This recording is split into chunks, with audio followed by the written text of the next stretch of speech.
Alors, les raisons qui m'ont amenée ici, c'est d'abord l'équipe de travail, parce que quand je suis arrivée, j'ai fini mes études en 2009, puis je connaissais pas du tout la Beauce, puis ils m'ont dit qu'il y avait besoin de médecins à Beauceville. J'ai rencontré les médecins, soit Linda Filion et Dr Trudeau, puis ils m'ont tout de suite plu. J'ai tombé en amour avec eux autres. Je trouvais que ça avait l'air d'une belle équipe. Et aussi, j'ai rencontré Nancy Allaire, que je connaissais déjà, puis... Alors, j'étais bien contente de la rencontrer de nouveau, puis elle me proposait aussi de partir la coop, puis je trouvais que ça avait l'air d'un beau projet. Puis, qu'est-ce qui est différent pour vous de travailler pour une coop de santé versus une clinique médicale privée? Alors, pour le médecin, c'est super intéressant de travailler pour une coop parce que l'avantage principal, c'est que le médecin va vraiment se concentrer sur sa tâche médicale et non pas sur le côté administratif. Alors, Nancy ici fait un super bon travail, fait qu'on se sent en confiance puis on n'a pas besoin de se préoccuper de soucis d'administratifs. Alors, c'est ça qui est le plus plaisant. Est-ce que vous pouvez nous parler de Nancy d'un point de vue de sa contribution au développement du milieu à travers son rôle dans la coop? Bien, d'abord, Nancy, là, c'est la personne qui, je pense, a été l'initiatrice du projet là, de la coop. Donc, c'est une personne qui a beaucoup de charisme. C'est une femme leader qui sait rassembler les gens. Puis, nous, on l'aime beaucoup, les médecins, parce que c'est une femme qui est professionnelle, qui va... tu sais, quand elle a des choses à nous proposer, c'est des choses que elle va avoir bien planifiées, elle va avoir consulté les personnes, des professionnels, puis elle va arriver avec des bonnes idées. Puis, c'est une personne aussi qui est proactive. Elle n'attendra pas que les choses se dégénèrent pour améliorer les choses, parce que depuis 2009, la coop, elle a fait vraiment un beau bout de chemin. Il y a eu beaucoup d'améliorations.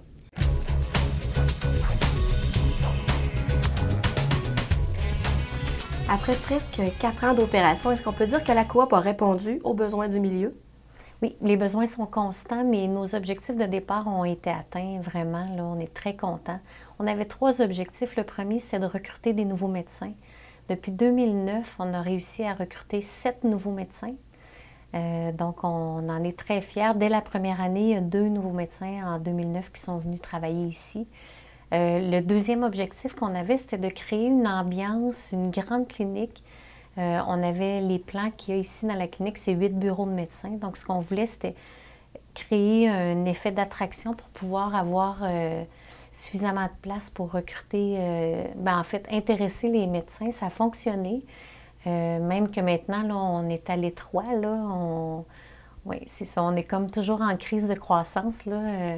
On pense développer un point de service là, à l'automne prochain dans la ville de Saint-Joseph-de-Beauce. Puis le troisième objectif qu'on avait, c'était on voulait expérimenter le projet des groupes de prévention handicap. En 2007, j'ai eu la chance d'aller au Japon. En 2010, il y a un médecin de la clinique ici et un étudiant, en fait, qui travaillait pour la coopérative, qui sont retournés. Et on a eu la chance d'avoir un beau financement de 5 ans pour pouvoir expérimenter là, les groupes de prévention. Qu'est-ce que c'est concrètement? Qu'est-ce que vous offrez ou comment les membres en bénéficient en fait? En fait, les groupes de prévention, c'est une série d'ateliers où on apprend à prendre nos indicateurs de santé, puis on apprend à les comprendre. Les indicateurs de santé, on veut dire par là la pression, la glycémie, le poids, tour de taille, puis on apprend plein à chaque atelier. Il y a des thématiques. Il peut y avoir un atelier sur comment lire les étiquettes nutritionnelles sur les aliments, un autre atelier sur la gestion du stress, le sommeil.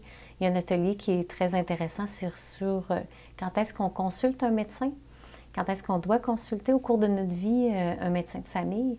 Donc, c'est bien. Donc, c'est de prendre une responsabilité comme personne par rapport à sa santé, à ses bonnes habitudes alimentaires, bonnes habitudes de vie, etc. Tout à fait. Puis l'esprit de groupe, c'est très, très motivateur. Donc, les gens s'informent un de l'autre, puis on se voit sur une base régulière. Puis c'est très intéressant. Les gens apprécient beaucoup parce que c'est souvent des thématiques qu'on n'apprend pas d'emblée. Là. Donc, c'est très intéressant. On peut en faire beaucoup des groupes. Là.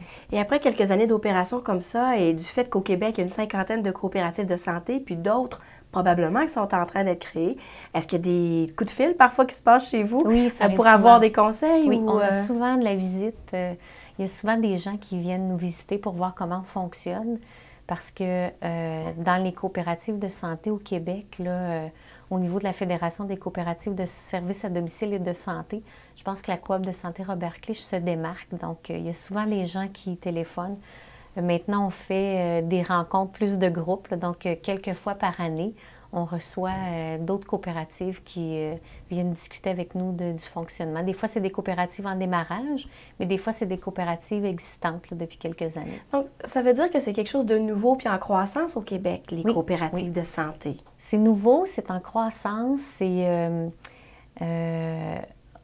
c'est complètement innovateur. Donc, on évolue dans un cadre où est-ce qu'il y a des règlements du gouvernement.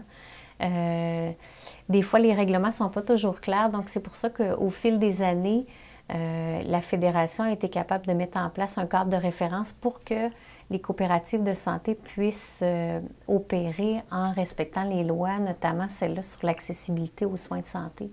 Parce que la loi sur l'accessibilité des soins dit que chaque citoyen doit recevoir les services de santé gratuitement. Donc, il y a plusieurs petites distinctions qu'il faut faire là, à ce sujet-là. Le succès que vous connaissez comme coop, il a été reconnu parce qu'on voit dans vos bureaux qu'il y a plusieurs reconnaissances qui sont affichées, dont celui-ci qui est le prix Desjardins Entrepreneurs. Vous avez été nommée coopérative de l'année en 2012. Qu'est-ce que ça représente pour vous, pour les gens de la coop, ce prix-là? On est très, très fiers de ce prix-là. Je pense que c'est le couronnement de plusieurs efforts, de plusieurs personnes aussi, parce qu'une coopérative, ça le dit, c'est la coopération. C'est les membres, c'est le conseil d'administration. Ça a été très audacieux au début que les dirigeants du CLD et de la MRC s'investissent dans un projet de développement de coopérative de santé parce que c'était une première au Québec, une MRC qui se préoccupait de ses services de première ligne, les services de médecine familiale sur le territoire. Donc, ils ont été très audacieux. Puis aujourd'hui, on en est tous récompensés. Autant les médecins, les travailleurs, les autres professionnels de la santé et tous les bénévoles, évidemment, qui mettent beaucoup de temps là, dans la coop. Qu'est-ce que vos enfants vous disent quand ils voient maman qui dirige cette coop-là puis qui travaille en solidarité avec tous ces médecins professionnels et membres qui viennent aller-retour?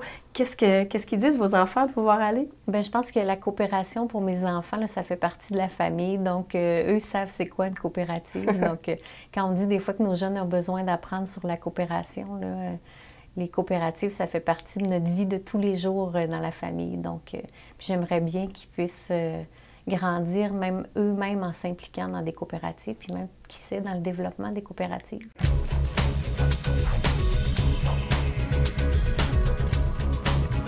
Eh bien, comme quoi, lorsque nous avons un rêve qui nous habite sincèrement, qu'on y croit et qu'on s'investit pour qu'il prenne forme, tout est possible. Pour plus d'informations sur les services offerts par la Coopérative de santé Robert Clich, rendez-vous sur leur site Internet. À bientôt!